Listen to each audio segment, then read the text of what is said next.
Hi, it's Grace. Welcome or welcome back to Emposia's channel.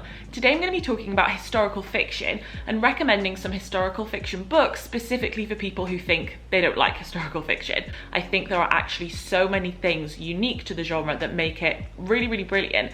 I have 6 books to recommend that are sort of an entryway into historical fiction, as well as things to look out for in books that might just make it a little bit easier for you. So first of all, I think if you're starting out in historical fiction, a really good idea is to pick a time period that isn't quite so far away. I can see why reading something set in 1491 might be scary, but how about something set in the 1960s or the 1970s? For this, I have 2 books to recommend. One is Daisy Jones and the Six by Taylor Jenkins Reid. So this is a fictional oral history about this band who was super famous in the 1970s, but then split up under kind of mysterious circumstances. The way it's told in this kind of oral history style makes it really easy to read and really gripping because you're getting things straight from the character's mouth, and the 70s is evoked so well. You get a kind of faded glamour feel of California, these big parties, these big tours. I think it's a good kind of bridge into historical fiction because we're very familiar still with bands and concerts and famous people, but it also has a really unique feel to it because a lot of what's happening is very kind of specific to the 1970s. Another reason this is a good bridge book is because it has a dual timeline.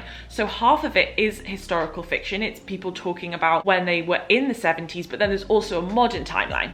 That's something that The Girls by Emma Cline also does. So this book is set in the 1960s and it follows a young girl called Evie Boyd who basically gets mixed up in a cult. She is a high school student, her parents are divorced and they're not really around that summer. She's feeling very disillusioned, and so when she meets this kind of glamorous group of people who live on a commune and are all about rejecting society, she gets drawn in very quickly, but as we find out, it's not quite as happy and lovey-dovey as they would claim, and actually this cult will go on to do some pretty terrible things. So like Daisy Jones and the Six, this has 2 timelines. We have Evie when she's 14 in the 1960s getting mixed up in this cult, and then we have Evie in the present day who is kind of reflecting on what happened. My second way of getting into historical fiction is to pick a historical mystery, a historical thriller.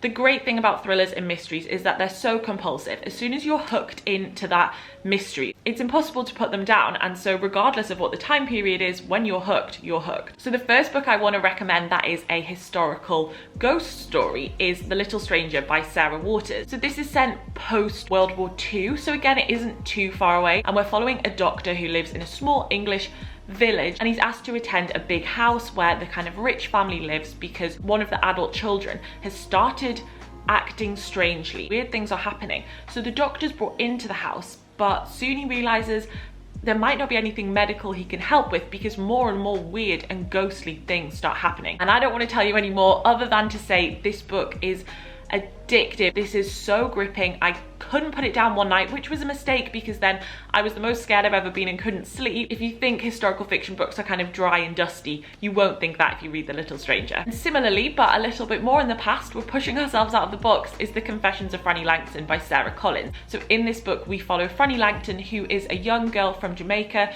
She was a slave brought over to England by her master and serves as a servant for a very rich married couple. At the start of the book, we know that Frannie is in prison for killing one of the couple, although at the start we're not really sure who's died. And so as you're reading it, you're constantly second guessing, did she do it, did she not, who even died? I think that's one of my favorite tropes in thrillers, is when you don't even know who the victim is, never mind who the perpetrator is. This is 1826, so it's set in Regency era London, really, really evocative of London as well as of Jamaica. And I think another reason this is great if you're a bit newer to the genre is that although it is historical and set hundreds of years ago, Frannie is such a compelling character. She's very recognizable as a protagonist, and a lot of the things that she's going through, struggling with her identity and with her place in the world, are kind of timeless. So my third tip is to pick something that kind of hinges on a historical event that you don't know much about or that adds a new perspective to it. So for this, I wanted to recommend How Much of These Hills Is Gold by C. Pam Zhang. This is set in the kind of post-gold rush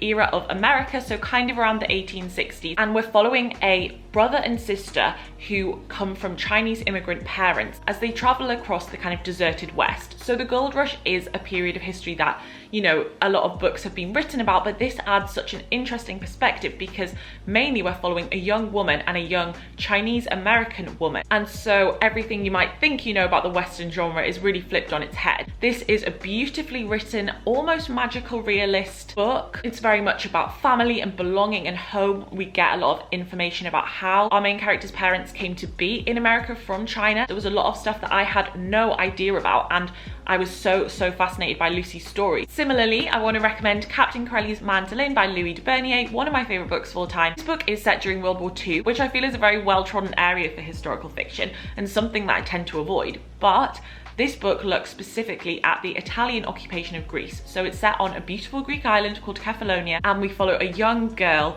who lives with her father, who's the doctor on the island, and the romance that blossoms between her and an Italian soldier called Captain Corelli. Like I say, I don't usually like reading about World War II, but I had no idea about the Italian occupation of Greece. And so the historical things in here were actually really fascinating to me. But it's also just a really beautiful kind of a romance, kind of like an island life story. It's a lot about family, it's a lot about music. It is so beautiful and heartwarming, and if you can make it through this book without crying, let me know, because I don't think you can. So they're my 6 recommendations as a little entryway into historical fiction. I also wanted to quickly talk about what I think are the most anticipated historical fiction releases of this year. So one is The Prophets by Robert Jones Jr. You've probably seen this book already. It has been absolutely everywhere. It's getting a lot of prize buzz. I've only seen good reviews of it. I actually have that one on my shelf, so I'll be picking it up soon. Also Outlawed by Anna North, and this again, it's a cowboy book. It's a western set in the 1800s, but it's about a young girl and it is shaking up the genre. And finally, Four Winds by Kristen Hanna. This is set in the 1930s in Texas. Kristen Hanna is basically queen of historical fiction. I think you could probably ignore all of my recommendations, although please don't,